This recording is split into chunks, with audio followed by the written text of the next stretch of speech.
Fue todo el campamento, estuvimos la última semana de julio allá. Las luces, por favor.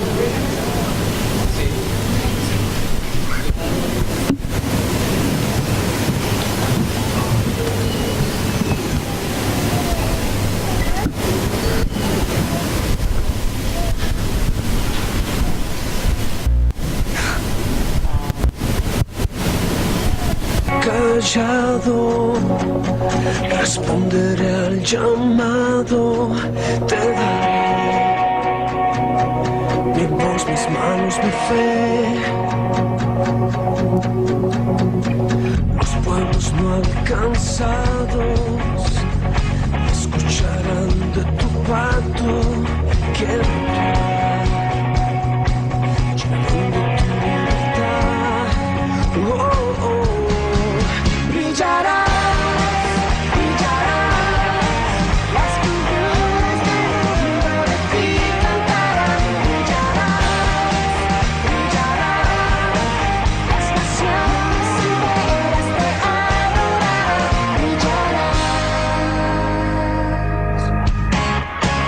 Quiero obedecerte, ir contra la corriente.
Bueno, buenas tardes, amados hermanos. Eso es parte de lo que fue el campamento, el primer campamento de niños guaraos, una semana increíble donde vimos el poder del Espíritu Santo, cómo se ha movido en ese clamor que nació en el corazón de Dios por ese pueblo, y Él estaba respondiendo grandemente. 6 guaraitos al final de la semana, después de una vigilia increíble, le dijeron que si el Señor quisieran volver a ser su amigo, entendiendo y conociendo en su corazón la condición espiritual en la que ellos viven.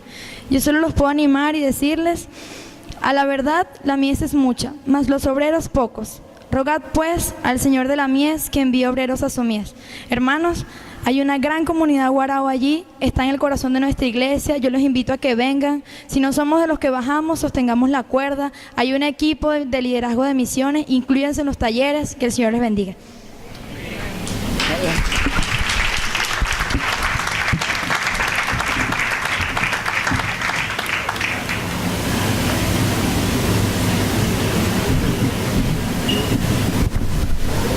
Buenas tardes, hermanos, Dios les bendiga. Los niños están despedidos de su escuela dominical.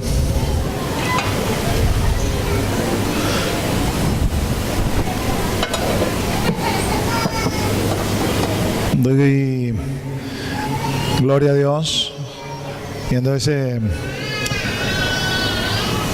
video, la consumación de 3 años de trabajo. Pudieron ver a Tilio allí contento abrazando a esos niños que bajaron a las aguas. Posterior a esos 6 muchachos, esa misma semana después Atilio me llamó y me dijo que 4 más habían bajado a las aguas, así que fueron 10 en total para la gloria del Señor. Y tal cual como dijo Stephanie, los guardados están en nuestro corazón. El año pasado cuando estuvimos en Bogotá, el Señor nos habló y nos dijo: cuida a mi pueblo guardado. Y estamos involucrados en esa tarea, en esa dirección. Así que glorificamos el nombre del Señor. Esta mañana estuvieron por acá un grupo de hermanos que venían llegando de Guanacaste al día de hoy. Ayer estuvieron navegando 9 horas, de ahí salieron a Puerto Ordaz, el bus también se tardó, y sin embargo en la mañana temprano estaban aquí para adorar al Señor, para su gloria. Así que me contenta ser miembro de esta iglesia donde Dios me ha llamado. Incline su rostro y vamos a orar, amado. Padre, en el nombre de Jesús, en ese nombre que es sobre todo nombre, venimos delante de ti en esta tarde, Señor, agradecidos por este tiempo, Señor, que tú nos vas a permitir ahora para leer tu palabra y escudriñarla. Abre nuestro entendimiento para que la palabra no vuelva a ti vacía. Sé sobre nosotros propicio, Señor, y permite que esto sirva de alimento, que podamos, Señor, nutrirnos, Señor, y que podamos caminar en pos de ti, Señor, tras tus pisadas, tras tus huellas. Gracias, Señor, por habernos llamado, por habernos escogido. Gracias, Señor, por haber pronunciado nuestro nombre, por habernos acercado hacia ti, Señor. Permite, mi Dios, Señor, que hoy, Señor, tu pueblo que se ha reunido aquí, podamos ministrarte y ser por ti ministrados, Señor, y podamos nutrirnos, Señor, de tu palabra, Señor, en el nombre de Jesús. Amén. Hemos venido hablando en las prédicas anteriores acerca de la visión divina que el Señor nos ha dado como iglesia, para la iglesia de hoy con Cristo, en el año finales de 2008, principio de 2009, fundamentado en el versículo que va a aparecer a continuación, Proverbios 29:18, en su primera parte, en la Nueva Versión Internacional, dice: donde no hay visión, el pueblo se extravía. Oramos al Señor, la junta directiva de ese momento, la junta pastoral, pidiéndole: Señor, imprégnanos de una visión hacia dónde quieres que movamos la iglesia, hacia dónde queremos ir. El Señor nos dio una visión, ha estado allí colocada desde entonces, hemos trabajado sobre ella y nos ha parecido bien este año insistir, pues hemos visto la mano del Señor. La iglesia se ha duplicado prácticamente desde que, para su gloria, desde que comenzamos a movernos en esta dirección. Así que básicamente lo que queremos es a esas personas que se nos han incorporado decirle: mira, esto es lo que somos, esto es lo que hacemos, aquí nos estamos encaminando. Va a aparecer también en pantalla allí la visión para que usted la pueda leer. Queremos ser una iglesia que sea llena del Espíritu Santo. Queremos ser una iglesia donde el poder del Espíritu Santo sea visible y manifiesto, donde el perdido alcance salvación, donde el enfermo sea sanado y el que viene con ataduras sea liberado. Queremos ser una iglesia de sana doctrina, una iglesia que sea perseverante en la oración y en el ayuno. Y eso que usted ve subrayado de ahí, una iglesia de sana doctrina, es porque eso es lo que ya estamos trabajando. Ha sido ya una serie de prédicas. De hecho, esta es la prédica número 12 que va en esta dirección. Ya, no la pases todavía, yo te aviso. Que va en esta dirección. Si usted desea, puede visitar nuestro canal en YouTube y allí están subidas las prédicas que tienen que ver con esto, y ahí puede irlas viendo una a una si desea volver a escuchar, o quizás no escuchó en ese momento lo que hablamos, para que esté empapado de lo que pretendemos y hacia dónde nos hemos movido con esta visión que el Señor nos ha dado. Cuando hablamos de una iglesia de sana doctrina, ahora sí, por favor. es que de alguna manera Dios nos ha movido, ¿no? Haciendo una intersección entre lo que está escrito en Hebreos 6 y en Efesios capítulo 4, a considerar este grupo de 10 doctrinas como doctrinas básicas. Lo que usted ve allí, que está resaltado, es porque ya ha sido considerado en prédicas anteriores. Y lo que queremos considerar para la tarde de hoy es acerca del Señor Jesús. De esos 4 temas que quedan allí, hoy vamos a tocar el tema del Señor Jesús. Hablar del Señor Jesús, yo creo que una sola prédica no es suficiente, ¿no? Si tomamos como fundamento lo que está escrito en Juan, después de haber escrito su libro, Juan culmina diciendo que quedaron todavía muchas cosas por escribir, de las que Jesús hizo y de las que Jesús dijo, y que él consideraba que si todo eso se escribiera, la cantidad de libros que habría que escribir no cabría en el mundo. Dando a entender obviamente de una forma hiperbólica que el Señor había hecho tantas cosas y había dicho tantas cosas durante esos 3 años y medio que estuvo con ellos, que no era suficiente con lo que él había escrito, aunque escribió lo que el Espíritu le impulsó a escribir, ni con lo que habían escrito los otros evangelistas. Queriendo entonces decir que podemos pasar una vida completa estudiando acerca de Jesús y profundizando en Jesús. Cosa que vale la pena, porque eso es la vida eterna. Juan 17 dice que la vida eterna es el conocimiento de Jesús.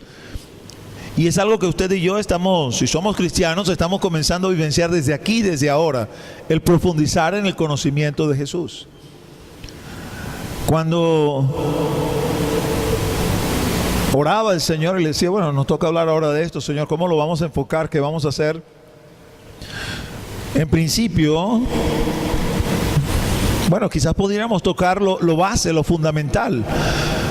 Para los cristianos que ya son maduros, bueno, sí, va a ser escuchar algo más de lo mismo de alguna manera, pero en la Escritura dice, a mí no me es molesto el repetir las mismas cosas y para ustedes es seguro.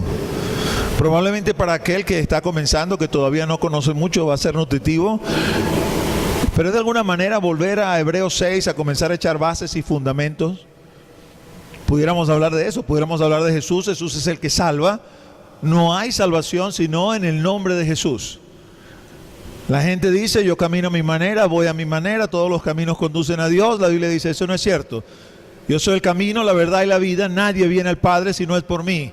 Está escrito en Juan 14:6. Pudiéramos hablar de eso y decirle a la gente, oye, si no estás en Jesús, si no caminas en Jesús, lo siento, estás condenado, irremisiblemente condenado.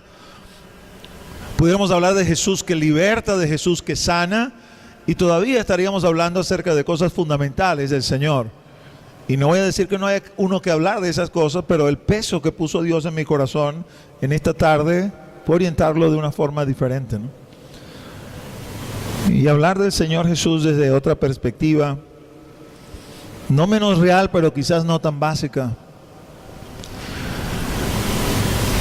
Y que de alguna forma es hacia donde el Señor quiere empujar a todos los que lo hemos conocido, a todos los que el Señor ha llamado. Y teniendo eso en mente, te voy a invitar a leer el versículo que aparece en pantalla junto conmigo. Ese es el Salmo 45:2. El Salmo 45:2, hablando acerca de nuestro Señor Jesús, dice, eres el más hermoso de los hijos de los hombres. La gracia se derramó en tus labios.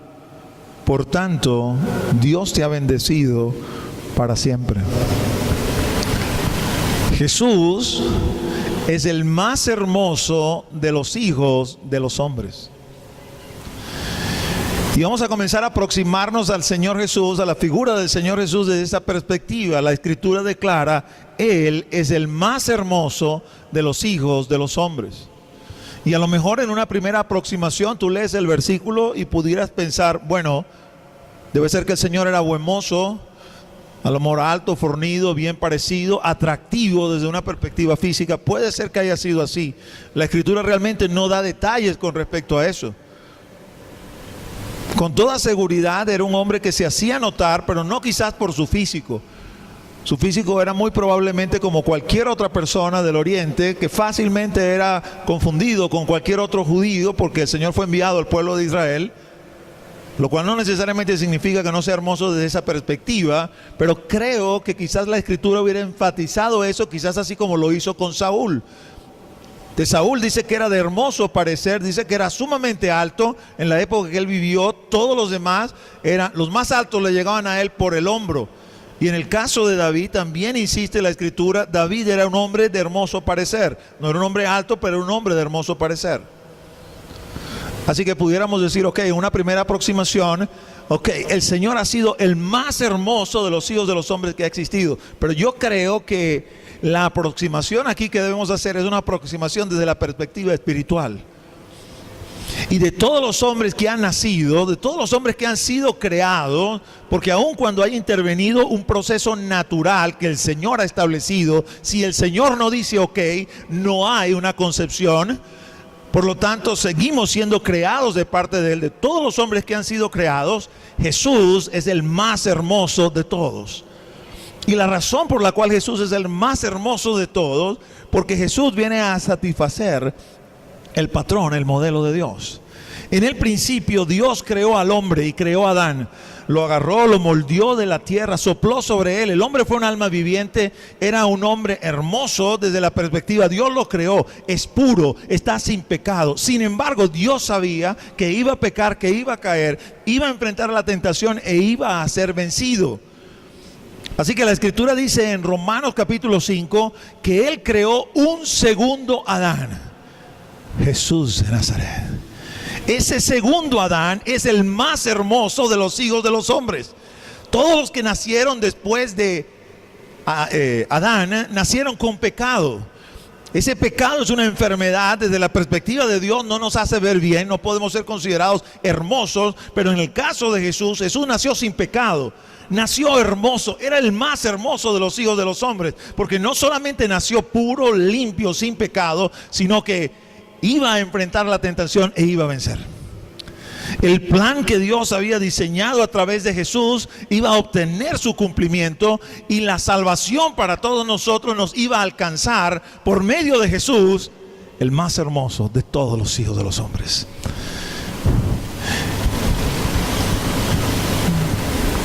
Cuando tú llegas al Evangelio,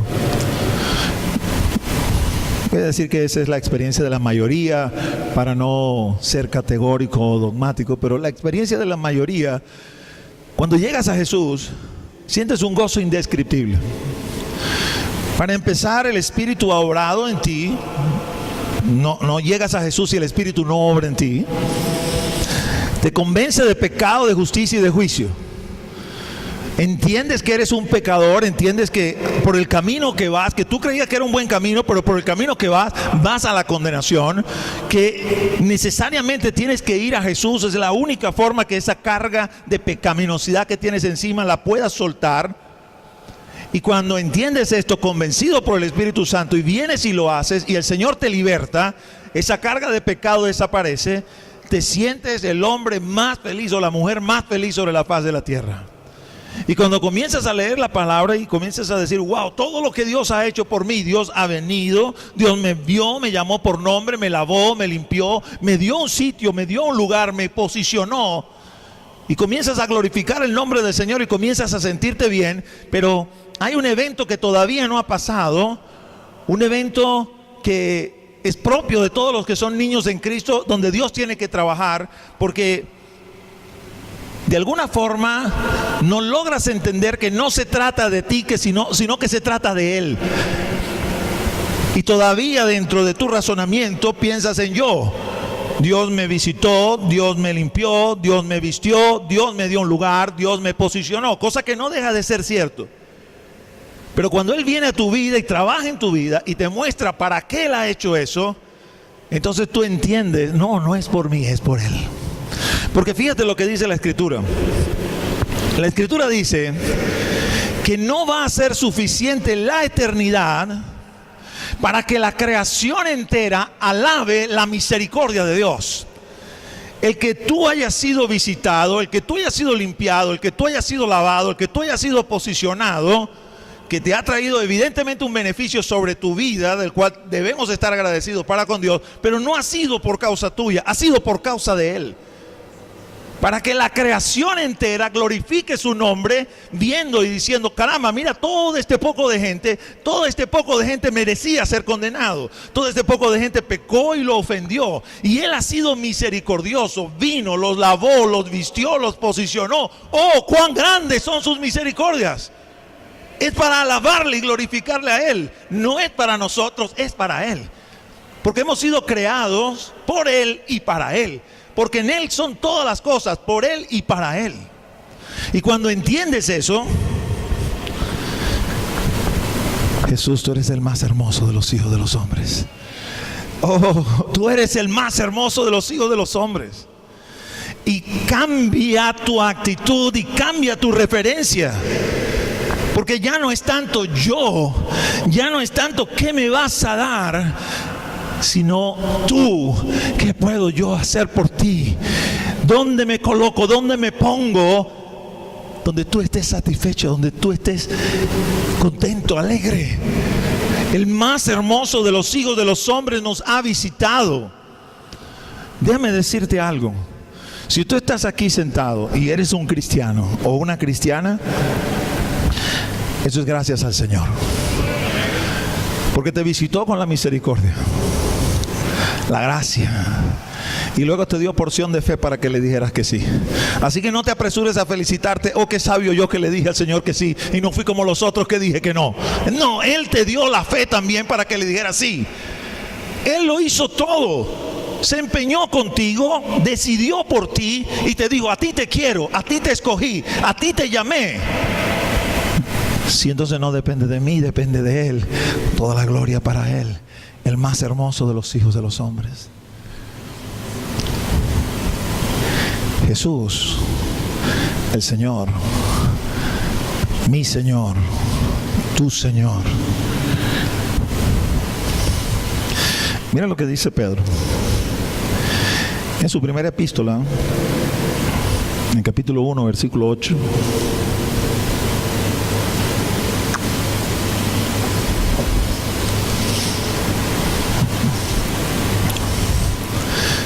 La parte final del versículo 7 dice: Jesucristo, a quien amáis sin haberle visto, en quien creyendo, aunque ahora no lo veáis, os alegráis con gozo inefable y glorioso.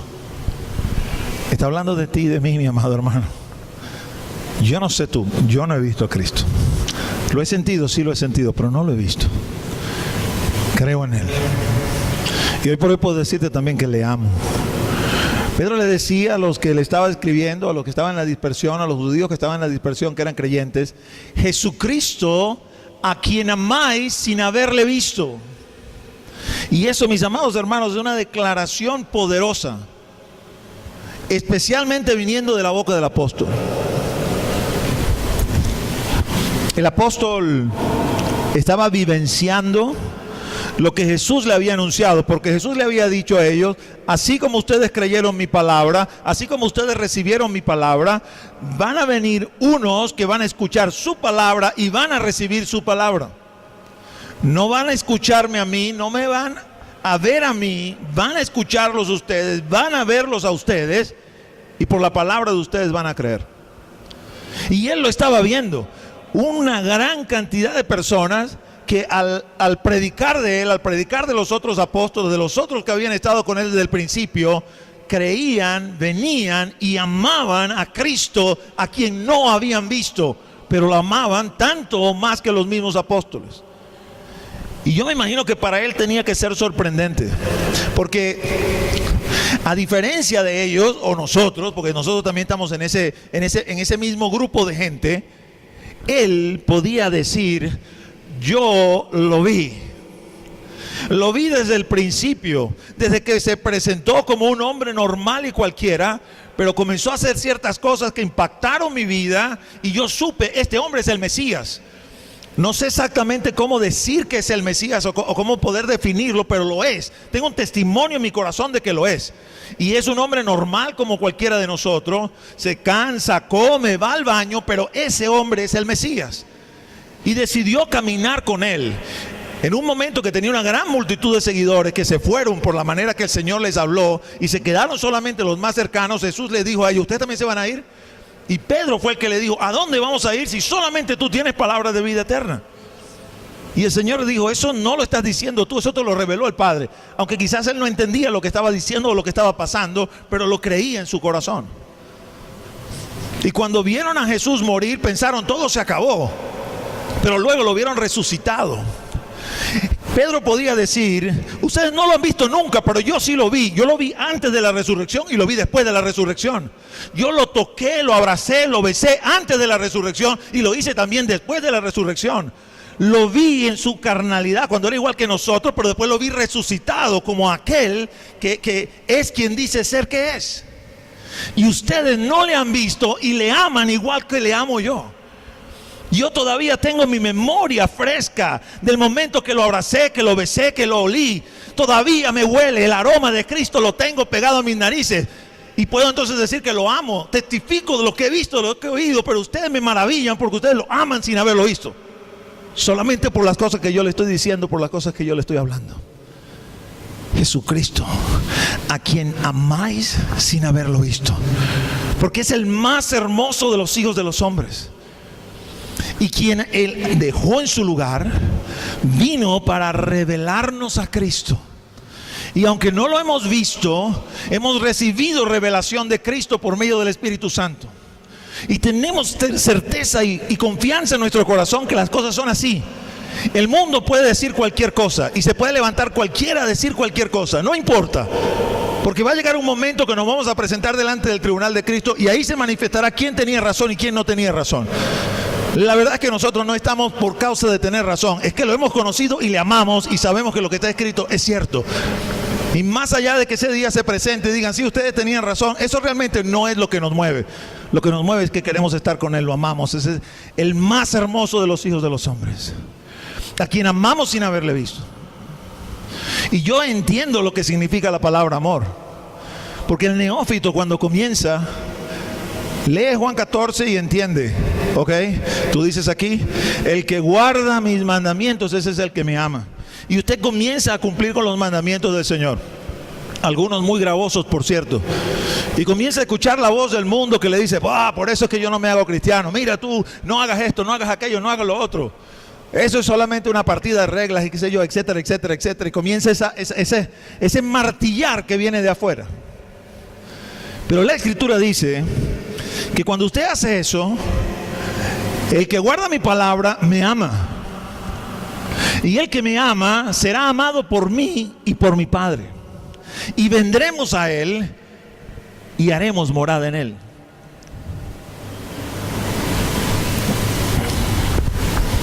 Felipe no entiende, vuelvo a preguntar. Y en eso el Señor cambia el discurso. Y dice: el que me ama guarda mi palabra. Porque comienzas haciendo las cosas como el Señor te lo demanda, muchas de ellas gravosas, muchas de ellas costosas, muchas de ellas que significan para ti mucho sacrificio, mucho esfuerzo, y Él te sale al camino. Estás demostrando que me amas, yo me encuentro contigo y yo te amo. El Padre y yo venimos a ti y te amamos.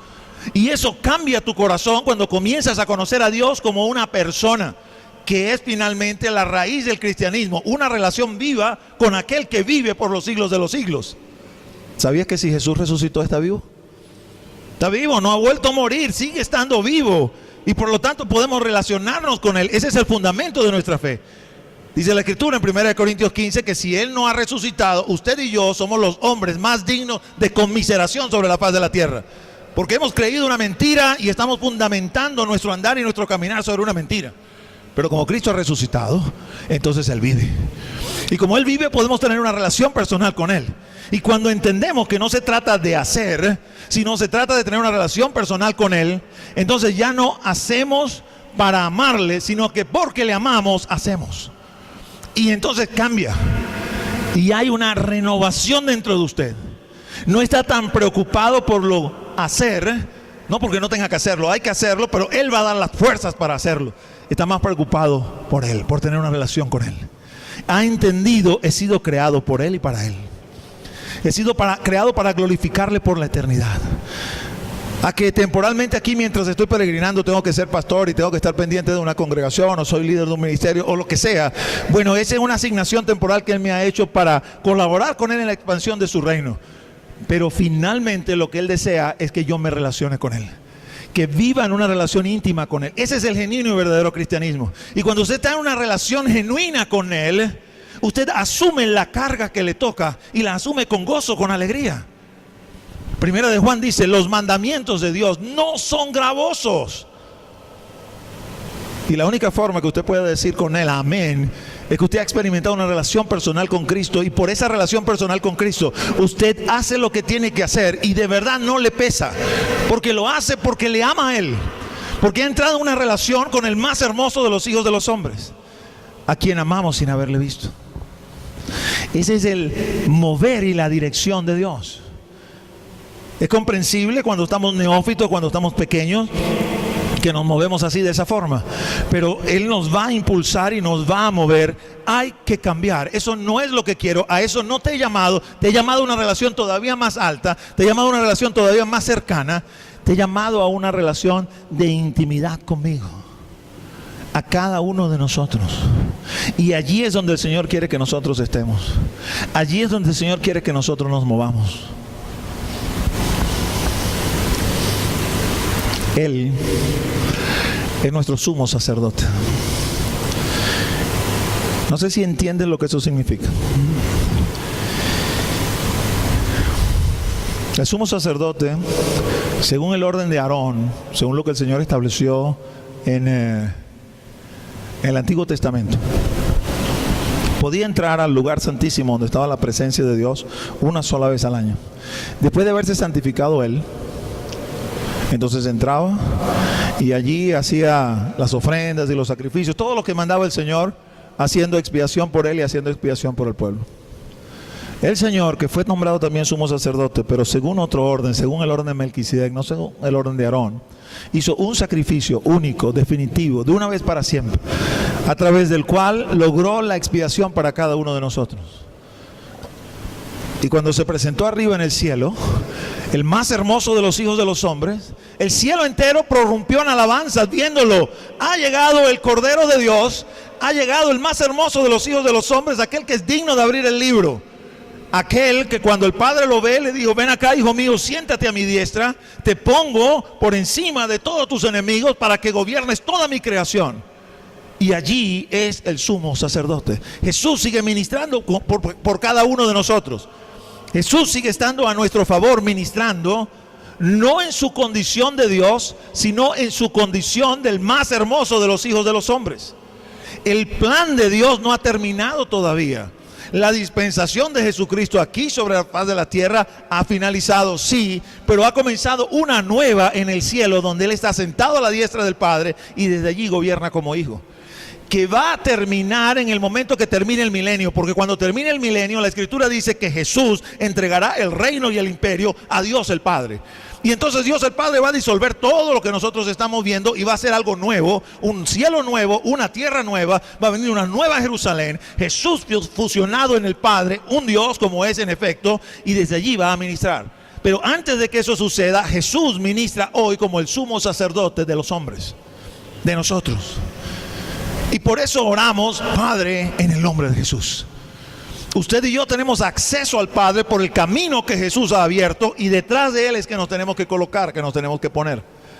Aún cuando hemos sido redimidos, cuando hemos sido lavados, cuando hemos sido limpiados, no tenemos acceso al trono, al Padre, si no es por medio de Jesús. Él recibe todas nuestras oraciones y Él las presenta delante del Padre. El Hijo nos conduce al Padre, el más hermoso de los hijos de los hombres, a quien amamos sin haberle visto, sigue intercediendo a nuestro favor. A veces pedimos unas cosas que quizás Él se ríe allá arriba cuando las recibe. No sabes lo que pides. Pero Él está ahí a nuestro favor. A lo mejor no responde inmediatamente, o a lo mejor dice, tranquilo, te voy a dar otra cosa que tú no estás pidiendo, pero esa va a ser mejor. Él está allí a nuestro favor. Y les contaba hace unos días atrás, cuando estaba predicando, para que usted más o menos entendiera lo que significa esa influencia del Hijo delante del Padre, con una situación que se presentó durante la Guerra Civil de los Estados Unidos. Había un soldado, este soldado quería hablar con el presidente Abraham Lincoln, quería pedirle permiso para ir a su casa. Había muerto varios familiares de ellos, él también estaba ahí medio enfermo, y quería hablar con él y decirle, mira, yo creo que de mi casa ya se ha dado suficiente sangre para esta causa, redímeme y permíteme irme. No quiero irme como desertor, no quiero irme como cobarde, quiero irme como debo irme. Pero cuando intentó entrar a la Casa Blanca no se lo permitieron, los guardias allí le cerraron la puerta y no le permitieron entrar. Así que él se sentó ahí en una plaza y estaba ahí llorando su pena. Y se le acercó un niño. Y el niño le preguntó, ¿qué te pasa, soldado? Y aunque el relato no es explícito con respecto a eso, yo me imagino que lo consiguió en uno de esos momentos que uno como que no le presta mucha atención a las cosas. Porque quizás una respuesta normal hubiese sido cuando usted ve que es un muchachito que le pregunta, ese muchacho sale para allá, déjame quieto. Pero no, él se puso a contarle al muchacho lo que le pasa. Oye, mira, necesito hablar con el presidente, no me dejan pasar, tengo este problema. Y el muchacho lo agarra de la mano y le dice, ven acá, soldado. Y también se deja llevar por el muchacho. Y va caminando hacia la Casa Blanca, y en el relato dice, bueno, yo me imaginaba que cuando llegara esos soldados que hacía minutos atrás me habían mandado de regreso, iban a hacer otro tanto. Pero para mi sorpresa, se abrieron la puerta y nos dejaron pasar. Bueno, pasamos una, pero quedan unas cuantas puertas todavía. Cuando abrieron la puerta principal de la Casa Blanca, en ese hall de entrada que está, ahí había un poco de generales, un poco de almirantes. Cuando se abrió la puerta todos voltearon y luego todos siguieron hablando y haciendo lo que estaban haciendo, y el soldado estaba maravillado y dice, wow, esto es tremendo. No sé qué está pasando, pero esto es tremendo. Y después el muchachito llegó y abrió la oficina oval y ahí estaba el presidente sentado. Y el soldado pensó, bueno, ahora sí, ahora vamos a ver qué va a pasar. Y cuando el presidente ve al niño, lo llama por su nombre, que ahorita se me olvidó qué nombre tenía, y le dice, hola hijo, ¿cómo estás? ¿Qué pasa? ¿Qué quiere? Papá, este soldado está llorando allá afuera y quiere hablar contigo. Oh, soldado, ven acá, siéntate, vamos a hablar. Era el hijo del presidente. Y por eso nadie lo paró mientras pasó con ese soldado agarrado de la mano. Jesús, el Hijo, nos toma de la mano y nos lleva delante del Padre. Por medio de Él tenemos acceso al Padre. Y cuando entendemos eso, le amamos. No podemos hacer otra cosa que no sea amarle. Amarle por lo que Él es, por lo que Él representa. Amado, no es con respecto a ti, no es con respecto a mí, es con respecto a Él. Para que su nombre sea exaltado, para que su nombre sea engrandecido, para que su nombre sea bendecido por la eternidad. Quizás te has preguntado en alguna oportunidad,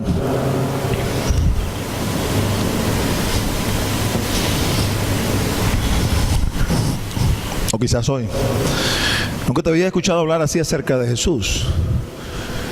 Te había escuchado hablar así acerca del Espíritu de Dios, pero no acerca de Jesús. Mira lo que dice 2 Corintios 3:17. Porque el Señor es el Espíritu. Y donde está el Espíritu del Señor, allí hay libertad. Jesús y el Espíritu uno son. Jesús y el Espíritu son uno. Hablar de Jesús es lo mismo que hablar del Espíritu. Esta estructura que se dio Dios a sí mismo, eso me impresiona porque es Dios, es soberano, puede hacer, con el perdón de la expresión, lo que se le dé la realísima gana. Y sin embargo, en esa división que hizo de sí mismo para ministrar en forma de 3 personas, cada una de esas personas se sujeta a la otra total y completamente, en perfecta humildad. El Espíritu de Dios no ha sido dado para exaltar el Espíritu de Dios, ha sido dado para exaltar a Jesucristo. Cuando ellos vieron a Jesús partir, después de esa experiencia que les he contado, que lo abrazaron, lo olieron, estuvieron con Él, tuvieron una experiencia no solamente de ver y oír, sino una experiencia sensorial con el Señor. El día de la última cena, Juan estaba recostado del pecho del Señor. Y cuando lo ven que se van, dice, wow, ahora sí que va a pasar. Días después, el Espíritu de Dios entra con bombos y platillos como un viento recio que sopla para indicar, se inicia una nueva era. Yo estoy aquí, yo asumo el mando, yo asumo la posición de Cristo, pero no para exaltarse Él, para exaltar a Jesús. De la misma manera que Jesús no se había exaltado a sí mismo, sino que exaltaba al Padre. Fíjense lo que dice la Escritura acerca del Espíritu de Dios. Con respecto al inconverso, al que no conoce, dice, a ese lo convenzo de pecado, de justicia y de juicio para que venga Cristo. Pero a los que estamos en Cristo, les voy a recordar todas las cosas que Jesús dijo y los voy a conducir a toda verdad. Es decir, nos va a conducir a Cristo. Yo soy el camino, la verdad y la vida. Nadie viene al Padre sino por mí. Si el Espíritu me conduce a la verdad, ¿quién es la verdad? Cristo, me conduce a Cristo. El Espíritu no se exalta a sí mismo, el Espíritu exalta a Cristo. El Señor, Cristo, es el Espíritu. El Espíritu de Dios también es el Señor.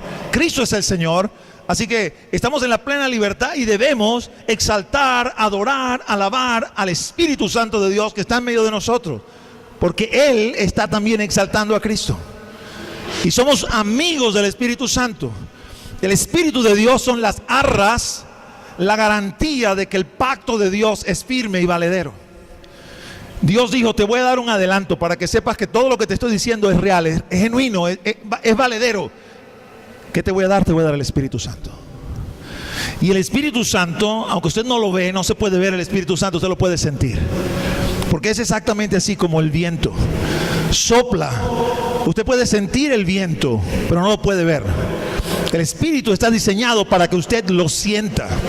El Espíritu obra en lo profundo, en lo íntimo. En el Espíritu hace una conversión, una transformación de adentro hacia afuera. Pero el Espíritu también está diseñado para que usted lo pueda sentir.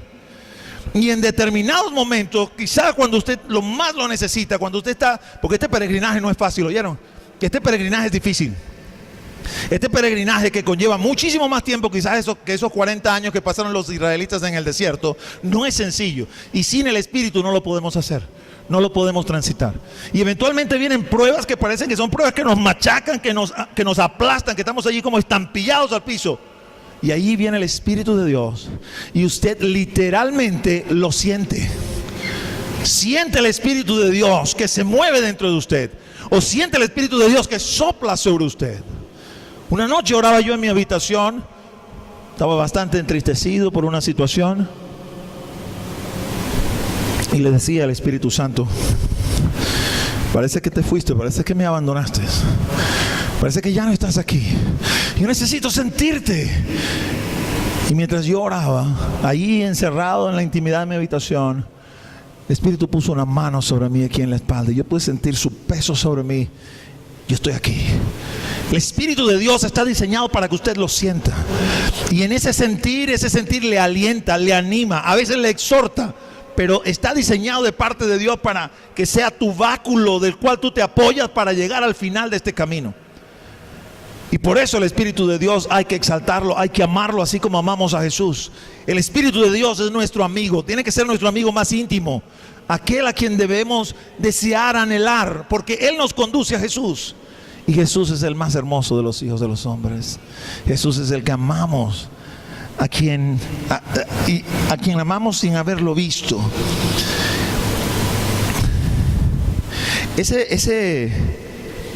Esa connotación como Él se va presentando en nosotros y cómo nos va conduciendo, nos lleva, y es lo que quiero también considerar en la tarde de hoy, a otro de los títulos de Cristo. Voy a leerles el profeta Ageo, capítulo 2, versículo 7.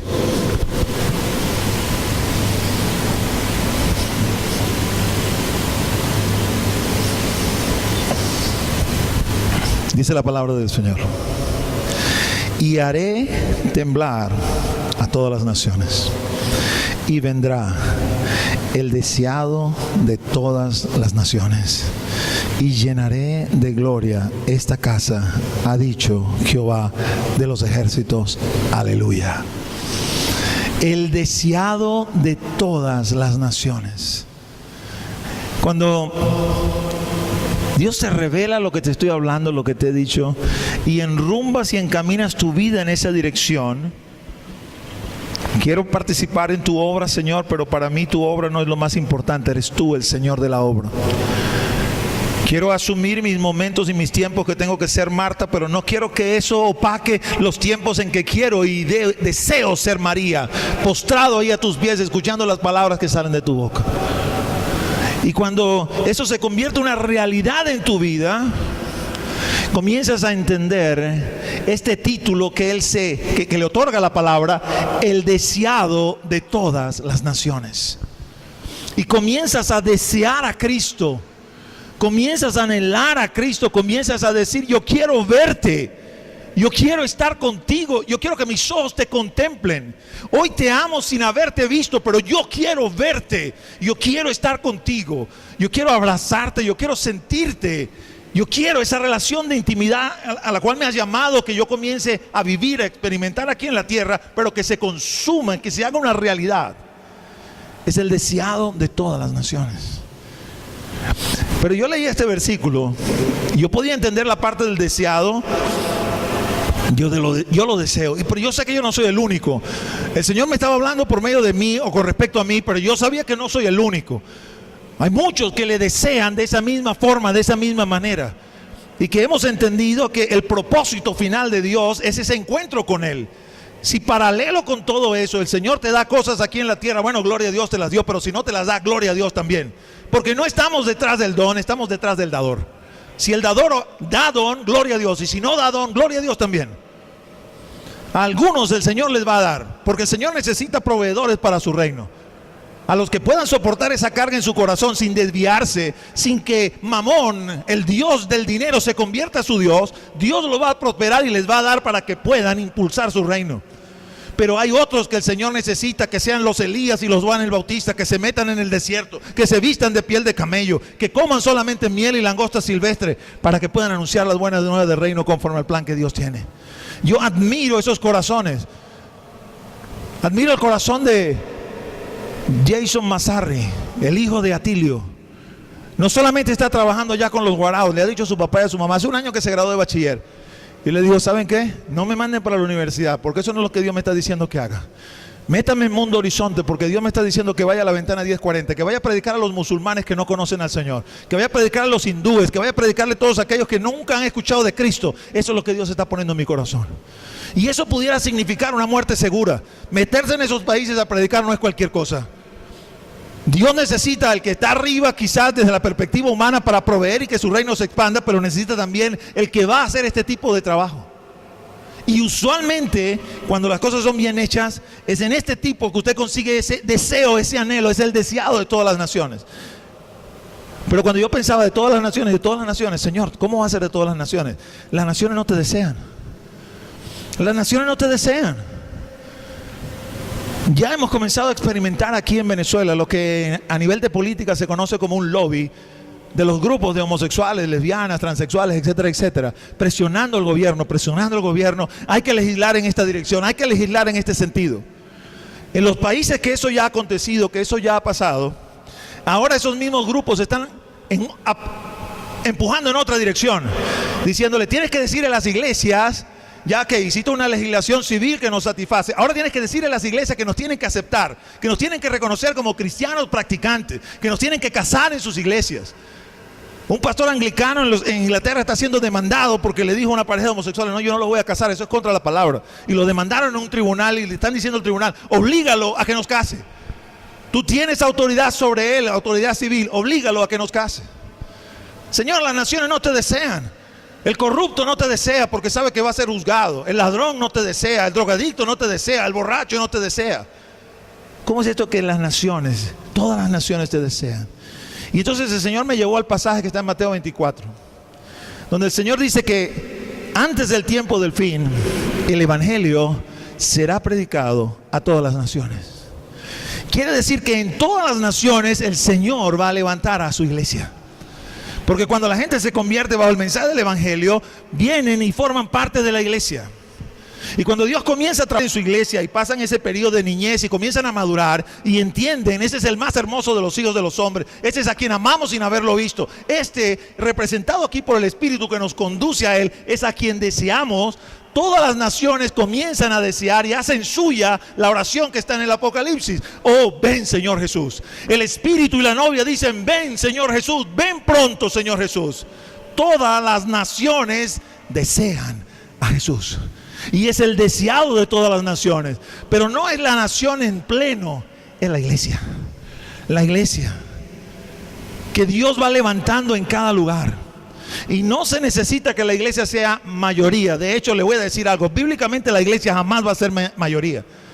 Porque la Escritura dice que los que se salvan siempre serán minoría. El camino para salvarse es angosto, estrecho, son pocos los que entran por él. Pero el camino para perderse es amplio y espacioso y son muchos los que entran por él. Y eso usted sabe dónde pesa más, en el corazón de Dios. No en el corazón de nosotros, en el corazón de Dios. Porque el deseo del corazón de Dios es que todas las almas sean salvas. Ese es el deseo del corazón de Dios. Esa iglesia levantada en las naciones desea la venida, el retorno de nuestro Señor. La predicación de la iglesia hoy en día debería estar orientada en eso. No en decirle a la gente, Dios te va a prosperar, Dios te va a dar un apartamento, Dios te va a dar un carro, Dios te va a dar aquello, Dios te va a dar lo otro. Ven acá, trae los diezmos al poli, sella la palabra, lanza el dinero aquí. No, esa no es la predicación que debe haber en la iglesia del Cordero. La predicación que tiene que haber en la iglesia del Cordero: nos vamos a reunir con Él. Toda lágrima será enjugada de nuestros ojos, toda enfermedad será quitada, toda tristeza será llevada, porque nos vamos a conseguir con Él. Si aquí el Señor nos da, gloria a Dios, pero si no nos da, gloria a Dios también. Eso es lo que dice Tesalonicenses. Alentaos los unos a los otros con esta palabra. Este es el mensaje genuino de la iglesia. Nos vamos a conseguir con el Señor, con el más hermoso de los hijos de los hombres, con el deseado de las naciones. Pero conseguí también que no era solamente la iglesia, o no es solamente la iglesia el que le hace que este título le sea dado. Es que la creación también desea el retorno del Señor. Romanos capítulo 8 dice que la creación entera gime aguardando la liberación que vendrá con la libertad gloriosa de los hijos de Dios, cuando Cristo se manifieste. En el Génesis, para no maldecirnos a nosotros los hombres, el Señor maldijo la tierra.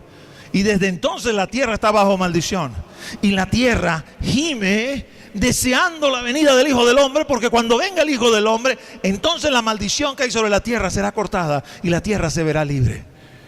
Y yo no le puedo explicar mucho cómo es esto, pero sé que aquí en esta parte están los animales, están las plantas, hay otros seres vivos que Dios ha creado, seres que respiran, y la Escritura dice en los Salmos: todo lo que respira alabe a Jehová.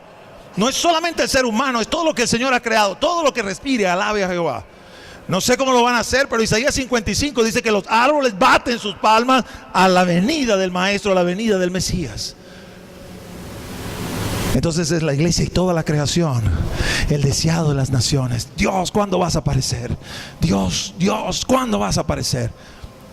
¿Hasta cuándo en este mundo? ¿Hasta cuándo en este peregrinaje? ¿Cuándo vas a aparecer? Pero cuando mi Cristo, tu Cristo, aparezca, va a ser ligeramente diferente a lo que se vio en su primera venida. Mira lo que dice la Escritura en Filipenses 2:11. Por lo cual Dios también le exaltó hasta lo sumo y le dio un nombre que es sobre todo nombre, para que en el nombre de Jesús se doble toda rodilla de los que están en los cielos y en la tierra y debajo de la tierra, y toda lengua confiese que Jesucristo es el Señor, para la gloria de Dios Padre. Aleluya. Jesucristo es el Señor. Amén. Pero no cualquier Señor, es el Señor de señores. No cualquier Señor, Él es mi Señor, tu Señor. Porque para ellos será reconocer que Él es el Señor. Hoy en día no le tienen ningún temor. Hoy en día debaten con respecto a la palabra, levantan argumentos, paradigmas, barreras, etcétera, etcétera. Tranquilo, mi camino, todos los caminos conducen a Dios, bla, bla, bla, bla, bla. Vienen contra nosotros los cristianos criticando, vienen contra nosotros los cristianos burlándose de nosotros. Muchos hemos tenido la experiencia que cuando hemos venido al Señor, todos los amigos que teníamos del mundo, todos nos han dado la espalda, excepto aquellos que quizás se convirtieron, pero los que no se convirtieron se fueron. Se evidenciaba que había otro espíritu en nosotros. Y de alguna manera éramos objetos de burla o seguimos siendo objetos de burla y objetos de discriminación. Pero cuando venga ese día, a este que le ha sido dado nombre sobre todo nombre, de ese no van a poder huir.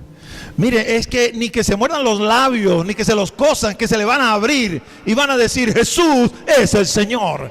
Y sus rodillas se van a doblar y van a reconocer: este es el Señor. Y lo que para usted y para mí va a ser un día de gloria, un día de redención, levantados, erguidos, porque vuestra redención se acerca, para ellos va a ser un día de calamidad. Dice la Escritura en Apocalipsis: van a correr y le van a decir a las peñas: caed sobre nosotros, porque el día de la ira del Cordero ha llegado. Anhelando y buscando la muerte, porque va a ser demasiado tarde. Nosotros hoy en día, mis amados hermanos, Dios nos llama para que, a pesar de que no vivimos necesariamente condiciones adversas en demasía, igual le amemos, le anhelemos y le deseemos. Cuando dice aquí que toda rodilla se dobla, de lo que están en los cielos, eso ya se vivenció. Cuando apareció el Cordero de Dios, el León de la tribu de Judá, se levantaron los 24 ancianos, lanzaron sus coronas, los 4 seres vivientes comenzaron a prorrumpir en alabanzas y glorias al Señor, y todos los ángeles del cielo al unísono comenzaron a alabar y glorificar a aquel que vive por los siglos de los siglos. En la tierra, cuando se presente, porque se va a presentar, ese Jesús que vieron los apóstoles ir, se va a regresar, va a suceder lo mismo. Algunos de nosotros que ya somos parte de la iglesia lo vamos a hacer voluntariamente, pero otros serán forzados a hacerlo y no podrán decir que no, porque Jesús es el Señor. Jesús es el Señor. Le ha sido dado nombre sobre todo nombre, nombre sumo, nombre excelso, nombre por encima de cualquier otra cosa. Amados, el momento de conseguirnos con el Señor es el momento más grande y más sublime que a cualquier cristiano le puede acontecer. Es el momento donde finalmente nuestra esperanza se tornará en una realidad. Y ese momento de partida que está en las manos del Señor está determinado exclusivamente por Él. La forma, el tiempo, cómo, por qué, cuándo están en las manos del Señor. El Salmo 116 dice: estimada es a los ojos de Jehová la muerte de sus santos. Ninguno de sus santos atraviesa el proceso de ir a el llamado que el Señor está haciendo sin que el Señor esté allí a su lado, sin que el Señor esté allí ministrándole, sin que el Señor esté allí fortaleciéndole, sin que el Señor esté allí alentándole. Porque el conseguirse con Él, mis amados hermanos, es lo máximo. Lo máximo. Cuando usted lee segunda de Timoteo, usted esperaría conseguir un Pablo quizás quejándose, porque Pablo sabía que de esa prisión no iba a salir. Pablo sabía que de esa prisión iba a ir, pero iba a ir a morir, a que le cortaran la cabeza. Y sin embargo, cuando usted lee esa epístola, usted debe bueno, por lo menos yo me asombro, porque yo leo que le dice: ¿sabe qué, Timoteo? Predica a tiempo y fuera de tiempo. Insta, instruye, exhorta, anima. Haz obra de evangelista, hazlo, hazlo, hazlo. Y luego le dice: ¿sabes qué, Timoteo? Yo he peleado la buena batalla. Yo he guardado la fe. Lo que me espera ahora es la corona de vida que está reservada para todos aquellos que aman su venida, para todos aquellos que le desean, que quieren estar con Él. El deseado de las naciones. Quiero pedir a los músicos que pasen y quiero considerar contigo este último versículo. El Salmo 24, 2 versículos, 7 y 8, dice de esta forma: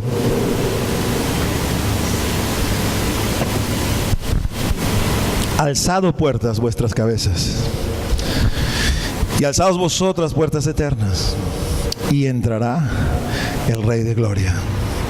¿Quién es este Rey de Gloria? Jehová el fuerte y valiente, Jehová el poderoso en batalla. Amén. Cuando nuestro Jesús venga, va a venir como el Rey de Gloria. Apocalipsis 19 lo describe montado sobre un caballo blanco. con vestiduras reales, con una diadema en su cabeza, con una espada en su cinto, con nombre en su muslo, Rey de Reyes y Señor de Señores, con su ejército junto con él. Todo ojo le va a ver. Y la iglesia, su amada, su esposa, a su lado. Nosotros, mis amados hermanos, nosotros.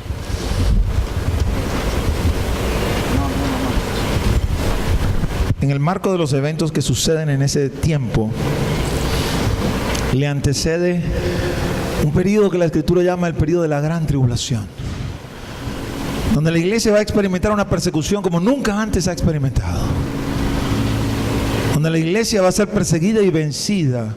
Dice la Escritura que le ha sido dado al diablo, que el Señor le reprenda, la potestad de vencer a los hijos de Dios. Vencerlos no en el sentido de apartarlos de la fe, vencerlos en el sentido de que les puede retirar su vida física. Y desde aquí eso se ve como una calamidad, el retiro de la vida física, aunque sabemos que es un pasaporte expreso para irnos con él. Pero ese grupo seguramente, si para nosotros ahorita viviendo en estas condiciones es el deseado de las naciones, para ellos va a ser mucho más, porque están bajo persecución, porque están siendo asesinados, porque están siendo torturados, porque están siendo perseguidos. Ven, Señor Jesús, ven, Señor Jesús, ven, Señor Jesús. Y cuando el Señor viene y se los lleva y todos juntos resucitamos y estamos allí con Él, ese es el momento de gloria, de victoria. Y entonces este Rey de gloria, que el Antiguo Testamento lo describe como el Padre, porque Jesús y el Padre son uno, vamos a ver a Jesús, pero Jesús es también el Padre.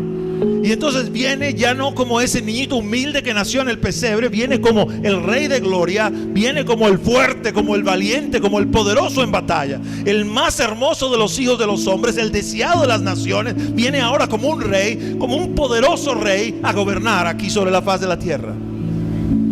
Y gente que conoce esta palabra profética y que son enemigos del Señor, sabiendo que la Escritura dice que el Rey de gloria entrará por la puerta oriental de Jerusalén, han tapiado la puerta de oriente y han sembrado en la puerta de oriente un cementerio, porque saben, siendo el Mesías judío, que no se puede contaminar por muerto. Lo que ellos no saben es que este hombre, este Rey de gloria, no va a entrar, no va a ser una entrada triunfal como la hizo ese domingo que hoy conocemos como Domingo de Ramos, sino que viene con un poder tan grande que esas puertas que han sido tapiadas ahí en el oriente van a ser reventadas por su poder. No tiene que tocar piso, desciende sobre el monte de los olivos, el monte de los olivos se parte en dos solamente de su presencia, y luego hace una entrada triunfal por la puerta de oriente, por encima de ese cementerio, sin cuidarse, sin contaminarse, el Rey de gloria, el fuerte, el valiente, el poderoso en batalla, nuestro Dios, el deseado de las naciones. Ese es nuestro Señor Jesús. Amado hermano y amada hermana, no nos puede acontecer nada mejor que nos consigamos con Él. Nada mejor que nos consigamos con Él. Él es la razón de nuestra existencia. Él es la razón de nuestro ser. Por Él vivimos, por Él morimos, en Él somos, en Él estamos. Amados, si un hombre como Job, que no era cristiano, Cristo, su dispensación no había comenzado, pero conocía a Dios y creía en Dios, iba detrás de Dios por la fe, porque la salvación siempre ha sido por fe. Bajo la presión de tamañas pruebas, muertos los hijos, quitado todas sus posesiones materiales, enfermo, casi a punto de morir, con unos amigos que con esos amigos no hace falta enemigo, con una esposa necia como cualquier otra, y sin embargo es capaz de exclamar: aunque Él me matare, en Él yo confiaré, porque yo sé en quién he creído. Nuestro Rey de gloria, mis amados hermanos. Hacia allá nos movemos, hacia allá nos dirigimos. En ese día, dice el Señor, vuestro gozo será cumplido y no me preguntaréis nada. Ese día lo veremos a los ojos, lo veremos cara a cara, y sabremos que cada lágrima valió la pena. Y sabemos que cada sufrimiento que tuvimos que llevar sobre nuestros hombros valió la pena. Cuando veamos al que deseamos, al que amamos sin haberle visto, ese día nuestro gozo será cumplido. Ese día lo veremos. Y yo no sé, mis amados hermanos, yo no sé qué vamos a hacer, pero yo sé que ese día eso va a ser lo máximo. Es verlo a Él. Ahí está mi Jesús, mi Señor, mi Rey, mi Hashem, mi Shalom, mi Adonai. Y probablemente nos postraremos ahí a sus pies. Nada superará eso, mis amados hermanos. Y todo lo que tengamos que enfrentar o sufrir aquí en la tierra valdrá la pena solo por ese momento. Quiero invitarte a que te pongas de pie y ores junto conmigo.